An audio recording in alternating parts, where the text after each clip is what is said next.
The new waiting list process is a much better process than what we had before. Basically what it comes down to is we're trying to identify is there immediate needs, emergency needs for individuals, and that means within 30 days someone needs some kind of service and the board needs to address that.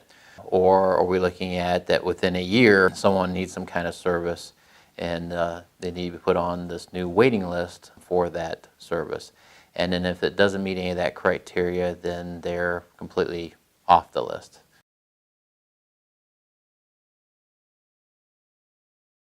The assessment itself, and again, that's I guess part of the process, is the county board has contracted with Mid-East Ohio Regional Council to have a outside person do the assessment.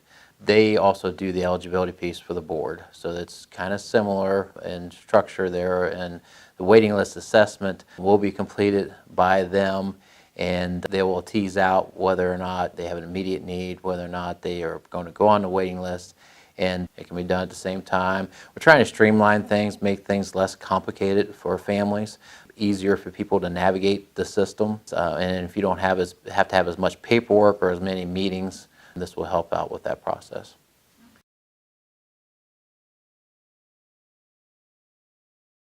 This will help the people because we'll identify who has needs and who needs to have those needs met now, and use our resources to make that happen. So it's going to be quicker services, it's going to be less complicated services.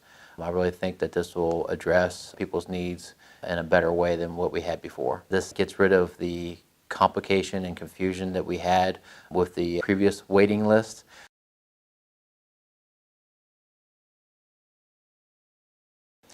When you're on the waiting list, it's not about the date you have, it's not about the number you have on the waiting list, it's about how many needs do you have and who's the most needy person, and that person's going to get the service.